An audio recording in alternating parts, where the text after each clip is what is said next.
आज की जो कहानी है वो सच्ची घटना पर आधारित सच्ची बिल्कुल बात आपको बताने जा रहे हैं।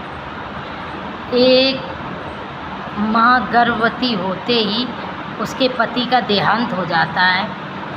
वो इसके बाद अपने बच्चे को जन्म देती, बच्चे में पुत्र को जन्म देती। पुत्र का जन्म देखते ही माँ बड़ा खुश हो जाती है। सिलाई करके, मजदूरी करके अपने बेटे को इतना पढ़ाती कि एक बहुत बड़ा अधिकारी बनाती है। मन में रोज़ सोचती अब मेरा बेटा बड़ा हो रहा है, घर में बहू आएगी, फिर पोते होंगे, फिर मैं उनके साथ खेलूँगी। ऐसा सोचते सोचते उसका बेटा बड़ा हो जाता है और वो अपने बेटे की शादी कर देती है।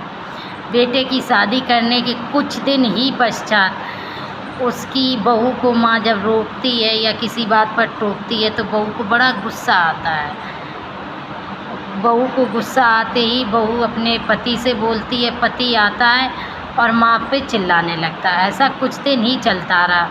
पत्नी बोली है, स्वामी मैं ऐसा कब तक सहती रहूँगी, अगर आप उचित समझे तो इस बुढ़िया को वृद्धाश्रम छोड़ आए। पति अपनी पत्नी की बात मानते ही उस बुढ़िया को वृद्धाश्रम छोड़ आता है। पुत्र हमेशा मिलने जाता रहता पर अपनी माँ से। कुछ दिन पश्चात माँ की तबीयत बिगड़ती है। फिर लास्ट बार पुत्र जब मिलने जाता है उस बेटा से, तो बेटा बोलता है अपनी माँ से, माँ कुछ तुम्हारी अंतिम इच्छा हो तो बताओ। माँ बोलती है, बेटा हाँ है तो एक छोटी सी। बेटा बोलता, बताइए। कि इस आश्रम में एसी नहीं बेटा, एसी लगवा दो।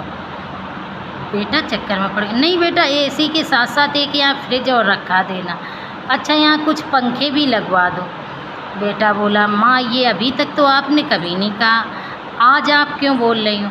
उसी टाइम माँ आंसू भर के बोलती है, बेटा मैं ये अपने लिए नहीं बोल रही हूँ, क्योंकि मैंने हर मुश्किल का सामना करके तुझे पाला था नाजों से।